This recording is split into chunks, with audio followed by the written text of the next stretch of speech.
What's good, YouTube? And welcome to the house. John, what is Flesh and Blood doing on your screen? I'm tired of this getting pushed everywhere. I'm sick of seeing it. You know what? Any card game that does this deserves an unsponsored shoutout. $1 million back to its player in 2022 announced, where Magic makes record profits and pulls back away from their player base, and Yu-Gi-Oh's never done cash prizing. This is how you do it. The parent company of Flesh and Blood is the old Yu-Gi-Oh singles, by the way. Yu-Gi-Oh singles turned away from Yu-Gi-Oh at one point. They said, fine, we'll make our own card game. We've been dreaming of this, and Flesh and Blood has been doing really good these last few years. And as we head out of the Crush card, I love this look of 300 grand at their World Championship, 200 grand on their Pro Tours, 300 grand on calling, and 200 grand on Nationals. It can't be done much better than that, and that is how you do a card game. Now, what is sponsored is you can use code What'sGood5 for 5% off over at Card Brawlers on Flesh and Blood product and support the channel directly. Troll and Toad very competitively priced. You can use code What'sGood5 there too, and also at Tier 0 with worldwide shipping over there. I would, instead of just buying sealed and throwing money at the screen and hype though, look up metagames, look up singles, look at how that kind of develops, and then decide how you are spending your money. That being said, let's get into today's Yu-Gi-Oh Market Watch, but still huge ups to Flesh and Blood for making that move. I love to see it. Dawn of Majesty, oh my gosh, $50 Luber, what is happening? The prices are on TCG. Calm down. There's one lister. We go through this time and time again.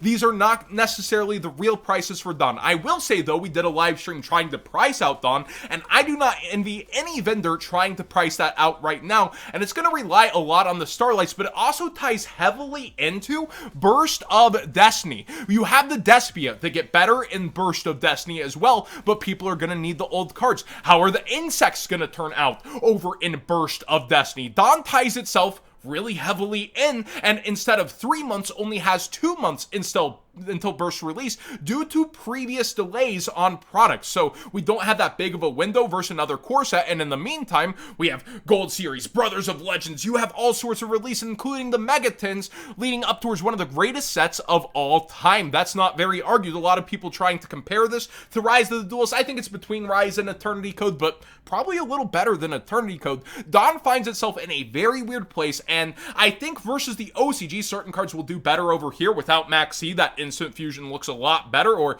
Ready Fusion as it's now known. But how will it price out? We're going to have to wait and see what the Starlights are realistically to see how major vendors are going to get estimated value pulled back, as well as how the market will speak. But just because a box is worth money doesn't mean the cards inside are going to find themselves very expensive on the secondary market. How the fallout will be should be interesting for Dawn, especially with 4 of the secret rares being based around synchros, but that being a more casual strategy that people still want to get for themselves. That should be interesting too. Phantom Knights have gone up in the price a little bit. We do see Torn Scale going up as people pay attention to this deck and the boards it can build and what it can end up pumping out. You also have the Ragged Glove Super, the secret rares, the highest rarity versions up in price, but a lot of the lower rarities very, very affordable, but low on quantity. So you may want to get yours sooner than later if you are interested in this deck. Also, it's nice to see, you know, good old F-Zero Utopic Future Draco. He's down in price towards $18 out of King's Court, which is great to see. Actually, a live editing done cheap. I want to see how Levier the Sea Dragon is doing as a whole.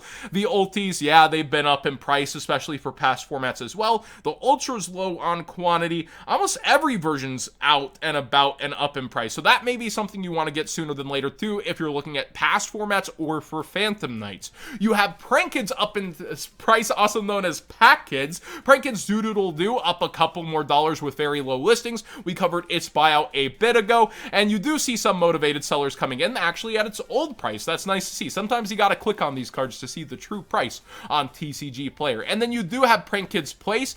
I think this deck actually got more attention after the event, and some competitive listings listed where others just spike up in price. This was around $25, now towards $28. Pack was also playing Twin Twisters and Cosmic Cyclone in order to deal with Imperial Order. All these cards are pretty expensive. Imperial Order finding its way into this format and back into ban list discussions by people. And then Cosmic Cyclone is a quick out that also is good versus many decks. And Twin Twisters has been getting a lot more hype this format. Last I looked, the secret rares were 6. They've bumped up to 8 over time. You can even see sales around $7 and then 8. I believe the lows are now around $8 for the secret rares near mint. So that's been slowly creeping up as the next nicest version behind those $85, $90 ultis, which the ulti sales versus the current listings, it feels like the current listings are more motivated versus what's been selling lately. Kind of a surprise to see, $83, $85 under these $90 listings, yet the actual sales are higher.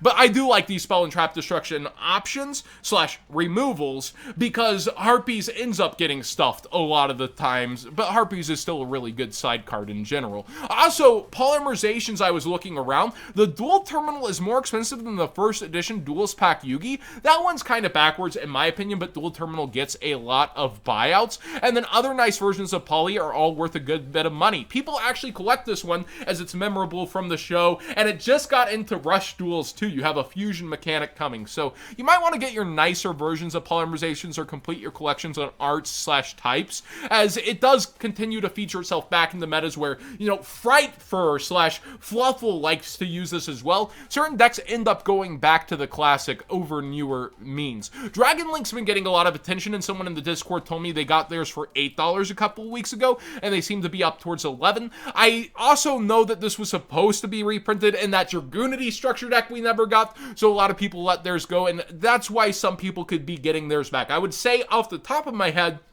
most people that have Dragon Link would already have it, but I don't blame you if you let this card go thinking it would have got reprinted. Out of Genesis Impact, another Evil Twin buyout. Big surprise. We do see Evil Twin Leela bought out. It had 0 quantities yesterday night, and then competitive listing started to quote-unquote happen. 0% feedback, but willing to make that sale at the old price before their $90. Good to see the competition ramp back up on that one. And Genesis Impact itself is an interesting conversation. People keep asking me if I think the boxes are good to quote-unquote invest in. Not a financial advisor channel. I don't know your bankroll, but I do feel like this is one that could go up over time. But ever since we've had that new model taking away all holo sets and going towards collector rare, ultra rare, supers, I don't know. It's just really failed itself. This has a full meta deck.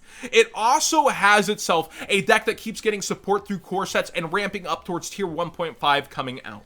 But with that, this still remains at $52 boxes, where other side sets that were way more useless towards metagames, Witchcrafters, oh boy, end up being $150 a box over time.